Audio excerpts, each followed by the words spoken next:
The book of Daniel. This will be part 2. Daniel part 2. Now we finished in chapter 4. Now the book of Daniel skips. He goes from chapter 4 to chapter 7 chronologically. Get rid of this jacket. It's a little warm up here. So, as far as the kings are concerned of Babylon, we've had Nabopolassar, which is the father of the one you know, Nebuchadnezzar. Nebuchadnezzar II is actually who it is. Nebuchadnezzar II reigns from 605 to 562.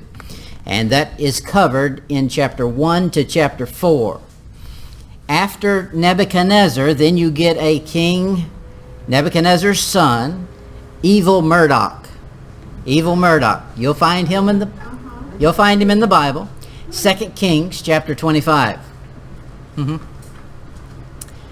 Kings 25 verse 27.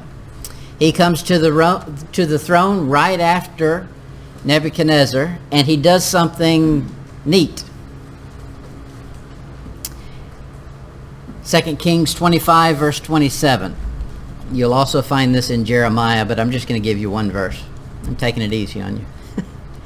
And it came to pass in the 7th and 13th year of the captivity of Jehoiakim, king of Judah, in the 12th month, on the 7th and 20th day of the month, that evil Marduk, king of Babylon, in the year that he began to reign, did lift up the head of Jehoiakim, the king of Judah, out of prison.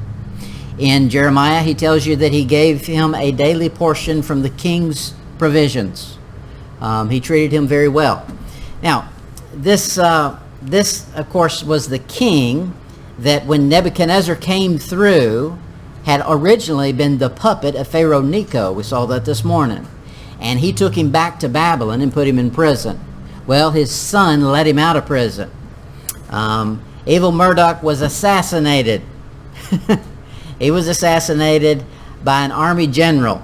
This army general's name was Nebuchadnezzar. Negiglissar.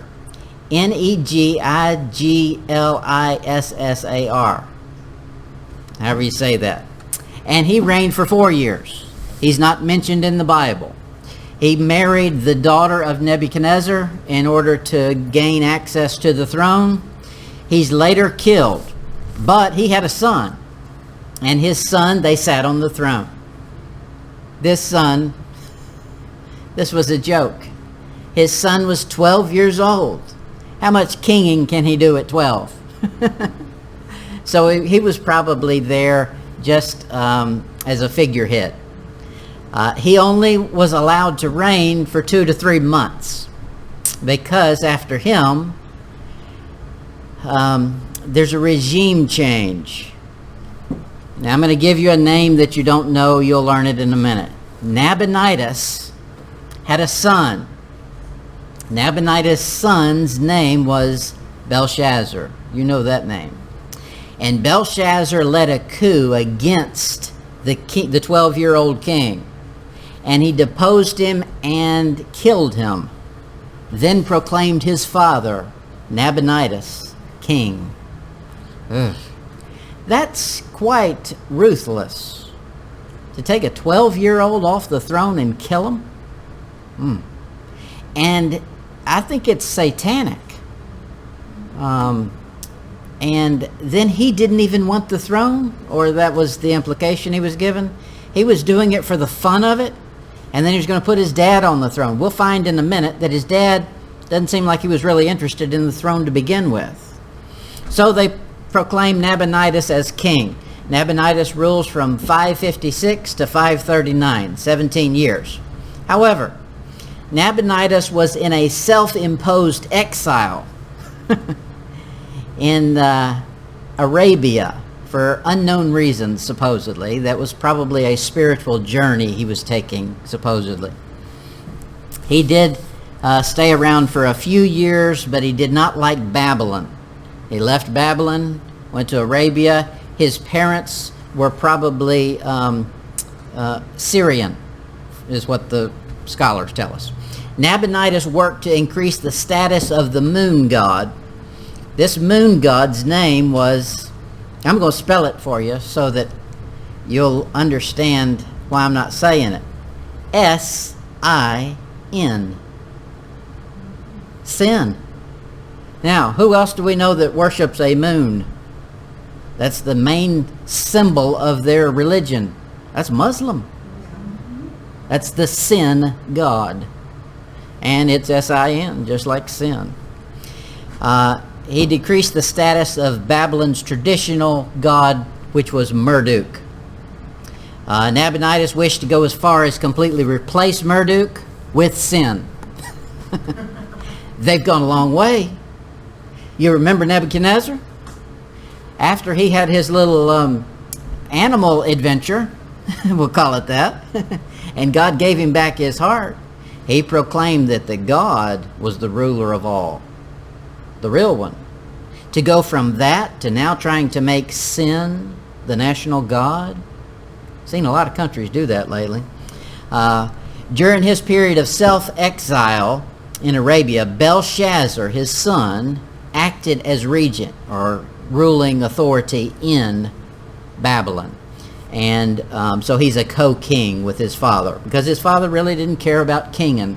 So he was the figurehead, and Belshazzar did all the work. Belshazzar reigns in Babylon from 553 to 539, concurrent with his father. He's called the crown prince. That is, if his dad ever died, he would take it. Or he's called a co-regent. They have equal authority. We'll be in Daniel chapter 7 for this one. Daniel 7. This puts us around 553 BC. I call this section God the Master of Empires.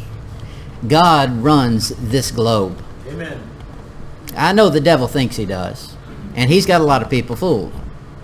But he can't get one over on God. God controls it all. As wicked as it gets, it's within God's purview. He says, okay, they deserve this over here. Satan, I'll let you get in and have this much authority. That's what he does. Daniel 7, look at verse 1.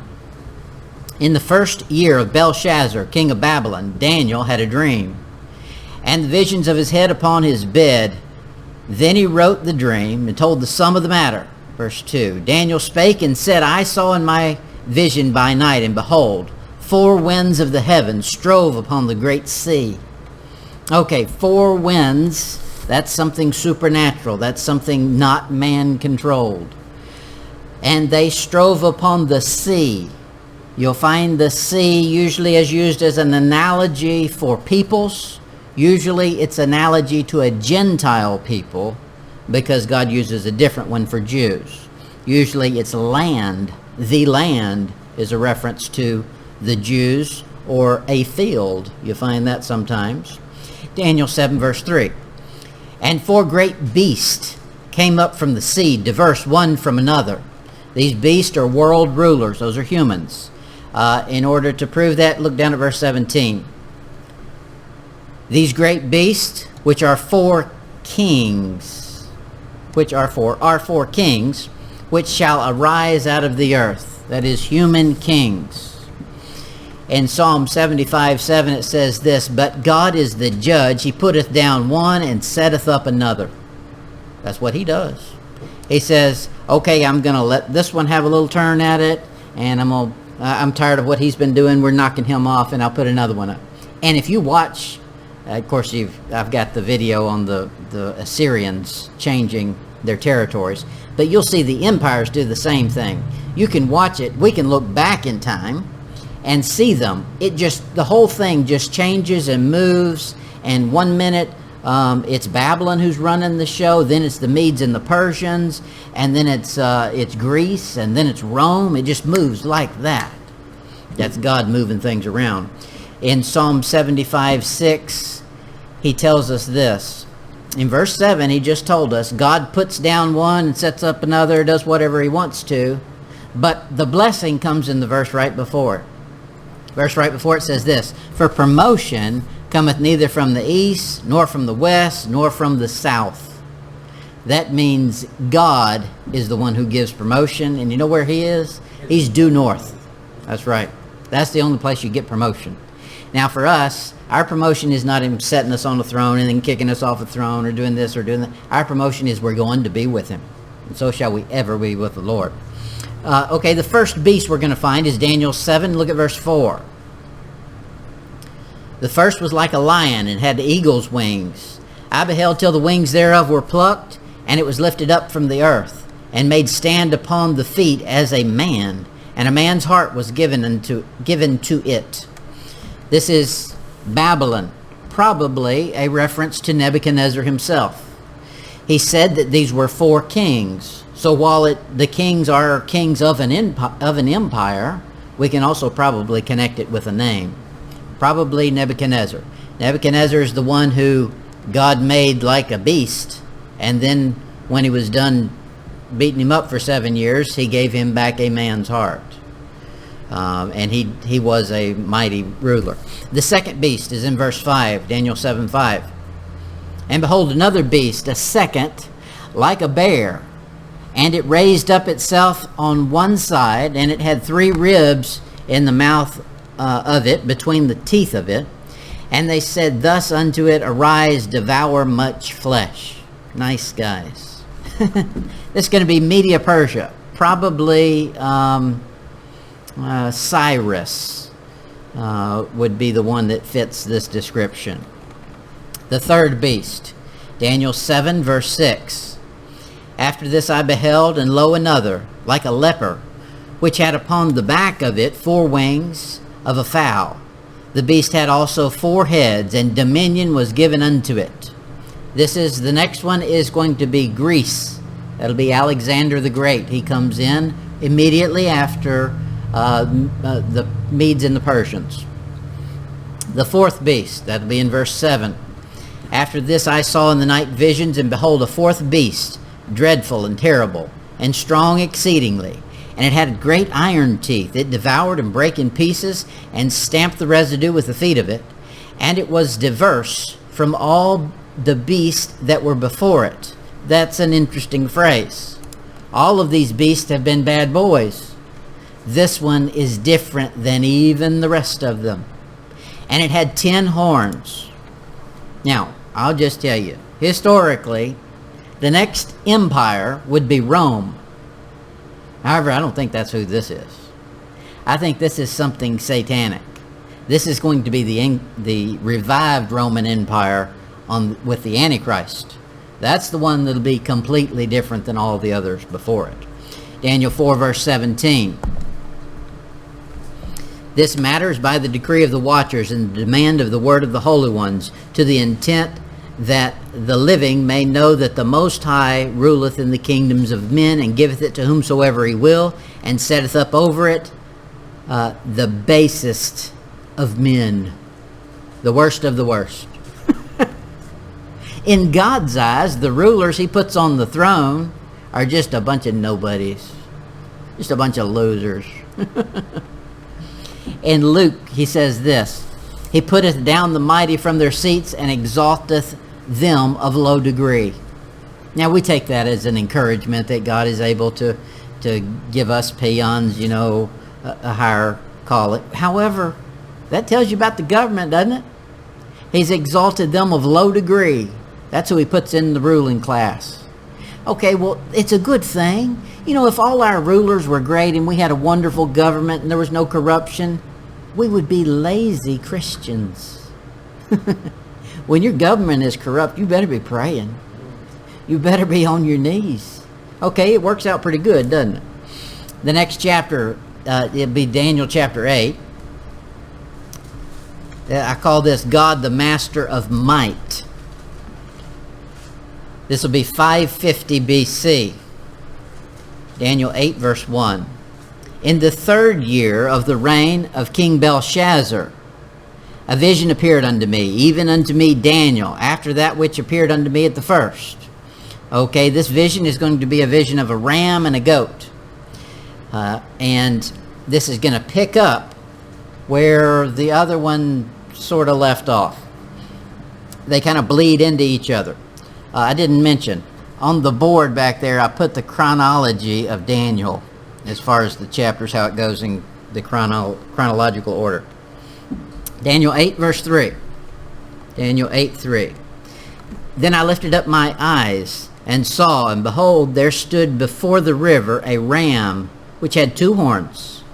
And the 2 horns were high, but one was higher than the other. And the higher came up last. Okay, 2 horns. They're uneven. Okay, so this is an empire or a kingdom that has 2 branches, and one is stronger than the other. That's the Medes and the Persians. They come in immediately after Nebuchadnezzar, or after Belshazzar. One is stronger. The Medes kind of disappear. The Persians remain. And Alexander the Great's going to knock them out. You're in Daniel 8. Look at verse 20. Daniel 8, verse 20. The ram which thou sawest having 2 horns are the kings of the Medes and Persians. Okay, he explained it for us. I love it when he does that. No guessing required. So that ram stands for the Medes and the Persians. Daniel 8, look at verse 5. And as I was considering, behold, an he-goat came from the west on the face of the whole earth, and touched not the ground. And the he-goat had a notable horn between his eyes. Okay, this he-goat. Whatever this he-goat is coming in, and it's going to do battle with the Medes and the Persians. You notice the direction it's coming in. It's coming in from the west. We can get the explanation for this very simple, because Daniel's seeing it before it happens. We're seeing it after the fact, so we know. That was Alexander the Great. Daniel 8, verse 21. And the rough goat is the king of Greece. That's Greece. And the great horn that is between his eyes is the first king, Alexander the Great. Daniel 8, look at verse 6. And he came to the ram. Okay, that's going to be Persia. That had 2 horns, Persia and Media, but Persia takes over, which I had seen standing before the river, and ran unto him in the fury of his power. And I saw him come close unto the ram, and he was moved with choler against him, and smote the ram, and brake his 2 horns. And there was no power in the ram to stand before him. But he cast him down to the ground, and stamped upon him, and there was none that could deliver the ram out of his hands. Matter of fact, Alexander the Great beats him 3 times.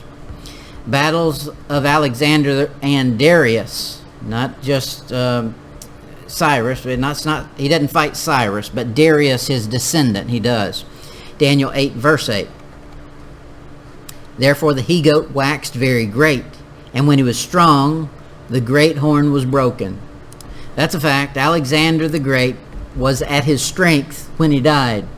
Died at 32 years old, after having conquered all the known world. What a thing. Now they say the known world. That's not really so. He was on his way to finish that. He wanted to get to India. He knew about that. And he wanted to go conquer India too. Now his army mutinied. They said, we're done. We've not seen our family in 6 years. We want to go home. He says in our verse, and for it came up 4 notable ones toward the 4 winds of heaven. So after Alexander dies, 4 generals do split the kingdom. These 4 generals each divvy up what Alexander had conquered. Daniel 8, verse 22. Now that being broken, whereas 4 stood up for it, 4 kingdoms shall stand up out of the nation, but not in his own power. Okay, so that is, Alexander wasn't around to do it. These 4 generals took over after Alexander and split divided up the power. Daniel 8, verse 9. And out of one of them came forth a little horn, which waxed exceeding great, toward the south and toward the east and toward the pleasant land. This is Rome. And as far as a name to put on it, I don't know who you would choose. There was many Caesars that were bad news. Of course, Herod was bad news. And he said the pleasant land. The only pleasant land in the Bible is Israel. The rest of them are heathens. They're just dirt. But God considers Israel, that land, the ground, a pleasant land.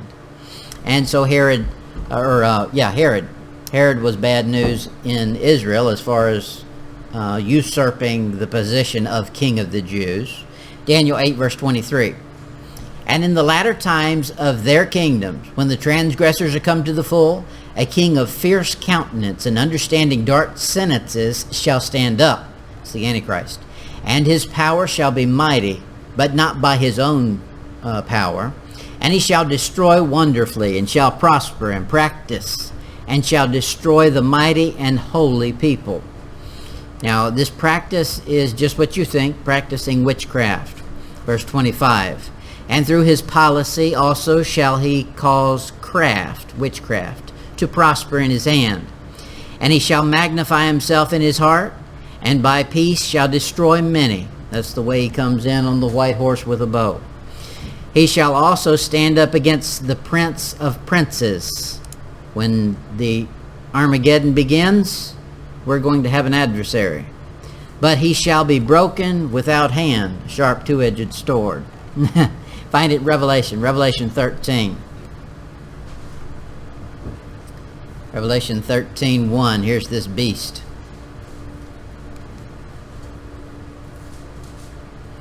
Revelation 13:1. I stood upon the sands of the sea and saw a beast rise up out of the sea, having 7 heads and 10 horns, and upon his 10 horns 10 crowns, and upon his heads the names of blasphemy. Verse 6. And he opened his mouth and blasphemed against God, to blaspheme his name and his tabernacle and them that dwell in heaven. Whew. He's just asking for it, isn't he? But he's going to get it. Verse 7. And it was given unto him to make war with the saints. Yep, those are in Daniel we called them the holy people. And to overcome them. And power was given him over all kindreds and tongues and nations. World ruler. Verse 18. Here is wisdom. Let him that hath understanding count the number of the beast. For it is the number of a man. And his number is 666. 666. All right, back to Daniel. I had to run a few cross references. I tried to keep it down to the minimum. Daniel chapter 5 next. Daniel 5, verse 1. This will be in 539.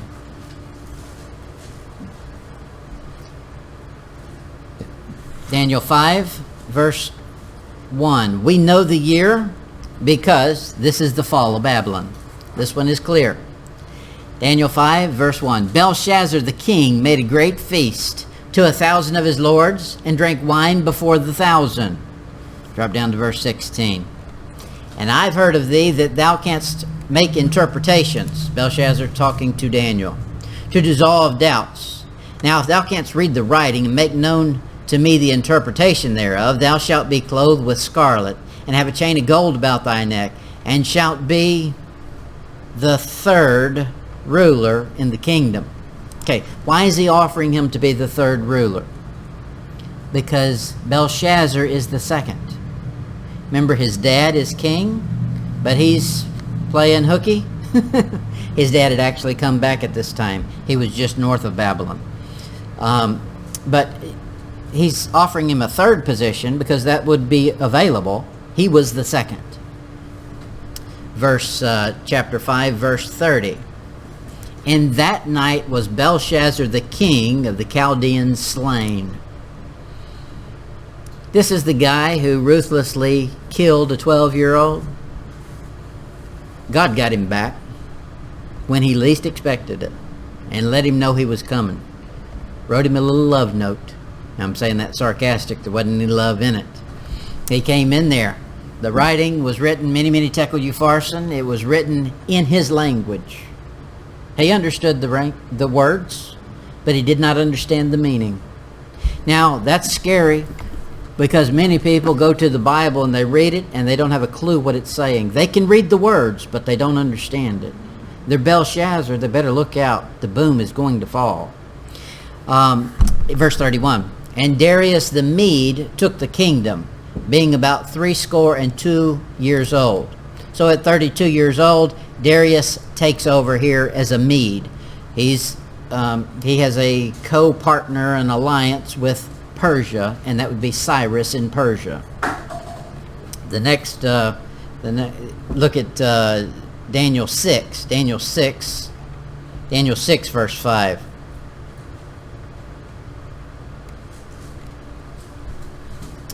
This is also in 539. This is when Darius, or Darius, or however you want to say it, the Mede, is in his first year of reigning. And he reigns in Babylon. 539. Daniel 6, verse 5. I call this God the master of justification. Then said these men, we shall not find any occasion against this Daniel, except we find it against him concerning the law of his God. Okay, so here we are. New king's in town, still the same Babylon. However, things have changed. The rulership has changed. You'll see at the beginning of the chapter that he installs 120 rulers. He puts Daniel in as the top dog. And all of them have to, it's a checks and balance system.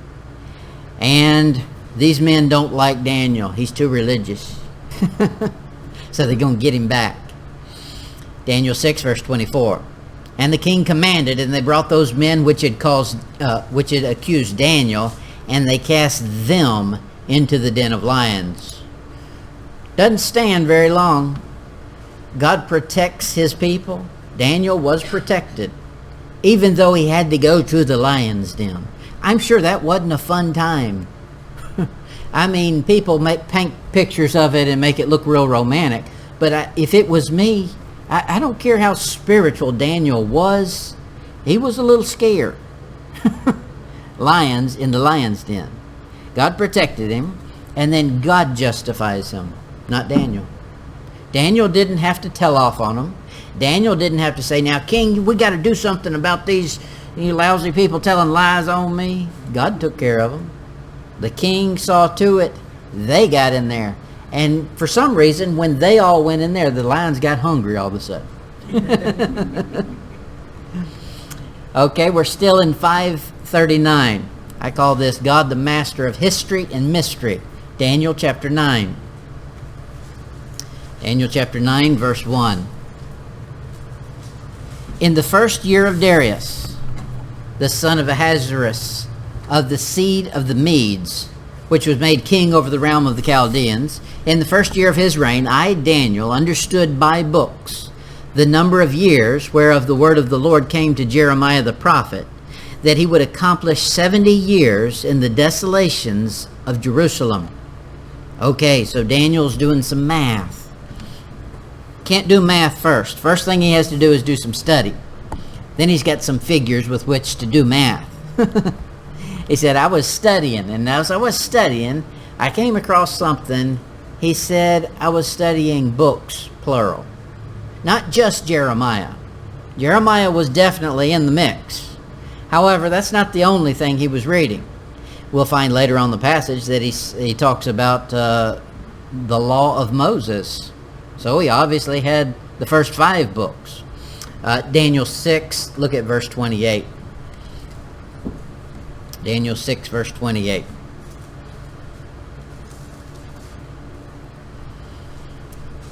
So this Daniel prospered in the reign of Darius and in the reign of Cyrus the Persian. So there's both kings are reigning at the same time, and they're a coalition. Just so you can see, connect that with verse 1 that he says it's Daniel, or Darius. Our verse says, and I, Daniel, understood by books. Okay, so let's find these books. 2 Chronicles chapter 36.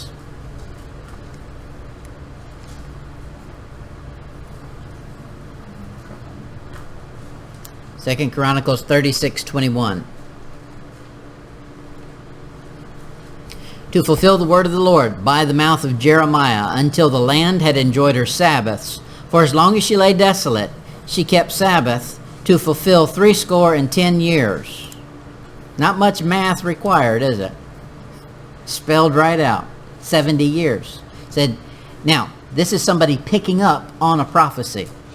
So it'd be like What we do every Sunday or every time we preach, we repeat the Word of God. We're not coming up with something new. We're repeating it.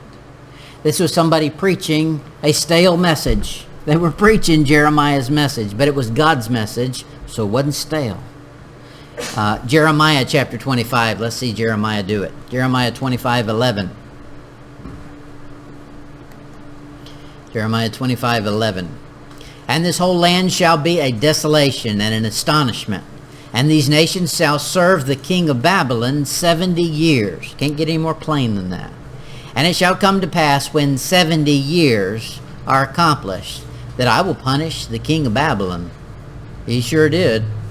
And that nation, saith the Lord, for their iniquities in the land of the Chaldeans will I make it perpetual desolations. Whew. Yes, he sure did. Now I've got to check something. Yes. What year did, I've said it, but what year did Babylon cease under Belshazzar? Does anybody know? It's 539. We covered it. You can rewind the video. 539 is the year that Darius comes to the throne, because that's when Belshazzar was taken off of the throne, destroyed. Now, notice our verse there. Jeremiah chapter 25, verse 12. And it shall come to pass when the 70 years are accomplished. This is a big, big clue.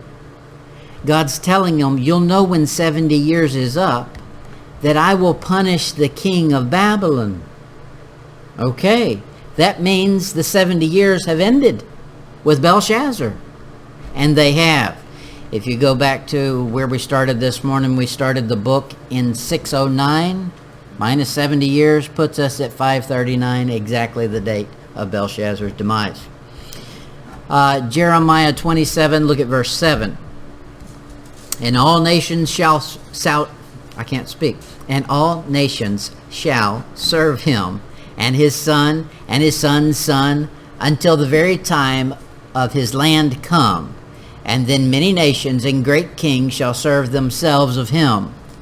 Verse 10, for thus saith the Lord, after 70 years be accomplished at Babylon, I will visit you, and perform my good word toward you, in causing you to return to this place. And that's what Cyrus does, is he says, if you want to go home, Jews, take off. Zechariah 7. Zechariah 7, verse 5. God had seen the 70 thing previous. He said, I'm counting years. There's Sabbaths that I'm counting. Israel has not been keeping Sabbaths of the land. They've not been letting the land go fallow every 7 years. And I'm only going to let it go so long, and then I'm going to stop it. Here's why. I've seen this habit of theirs. Zechariah 7, verse 5. Speaking to all the people of the land and to the priests, saying, when you fasted and mourned in the 5th and 7th month, even those 70 years, did you all fast unto me, even to me? He says, I'm not letting it go any farther. You've done me wrong twice, and so I'm going to repay you in a manner that fits the crime. And he did it 2 crimes. They were supposedly fasting and praying in the wilderness and 70 years faking it, but they weren't really. So he says, okay, you owe me for that. Now he's talking to a nation, not individuals, a nation. And then also the land had not been allowed to go fallow. The next thing we have is Daniel chapter 11. This puts us over into 539 BC. It's interesting that Daniel did not go back to Israel. Daniel chapter 11, verse 1. Also I, in the first year of Darius the Mede, even I stood to confirm and to strengthen him. He was part of the cabinet. Chapter 12, verse 1. And at that same time shall Michael stand up, the great prince which standeth for the children of thy people, And there shall be a time of trouble, such as never was since there was a nation, even to the same time. And at that time thy people shall be delivered, every one that shall be found written in the book. Okay, 2 chapters, chapter 11 and chapter 12, are dealing with the same year. In the same year, this first year of Darius, Daniel gets all this insight from God. And we will cover in detail one of these days, chapter 11. Chapter 11 tells you the prophecy of what's going to happen between the intertestamental period. It tells you everything from the 4 kings that take over after Alexander the Great all the way down to the Maccabee revolt. And we'll cover that one day, but not today. So chapter 11 and chapter 12 go together. They're written at the same time after Darius's first year. Cyrus, of course, frees the Jews from exile, allows them to leave Babylon and go back to their land. That's in 2 Chronicles 36. 2 Chronicles 36. 2 Chronicles 36, it'll be verse 22. Now in the first year of Cyrus of Persia, that the word of the Lord spoken by the mouth of Jeremiah might be accomplished, the Lord stirred up the spirit of Cyrus, king of Persia, that he made a proclamation throughout all his kingdom, and put it also in writing, saying, Thus saith Cyrus, king of Persia, all the kingdoms of the earth hath the Lord God of heaven given me. That's quite a statement. He's given God credit for his victories. That's a much more humble king than we've seen in a while, as far as the heathen are concerned. Well, as far as Israel's concerned too. And he hath charged me to build him an house in Jerusalem, which is in Judah. Who is there among you of all his people? The Lord his God be with him, and let him go up. And only a handful bought in. They were comfortable. That's where we have Esther. The book of Esther is a story about a kingdom where Jews were still not going up to Jerusalem. That book would not have happened had somebody decided just to stay behind. And we'll get into that book sometime. Okay, down the line a little bit, 536, Daniel chapter 10. This is, as far as it goes as chronologically, this is where the timeline ends in the book of Daniel. Daniel 10 verse 1. In the 3rd year of Cyrus, king of Persia, a thing was revealed unto Daniel, whose name was called Belteshazzar. And the thing was true, but the time appointed was long, and he understood the thing and had understanding of the vision. Okay, yes. Daniel's the correlation book for Revelation, and you get many of the end time prophecies out of the book of Daniel. And sometimes to understand the book of Revelation, you've got to run to Daniel to get clarification. And okay, that'll do it for tonight. We just finished the whole other half of the book of Daniel. I'm impressed with y'all.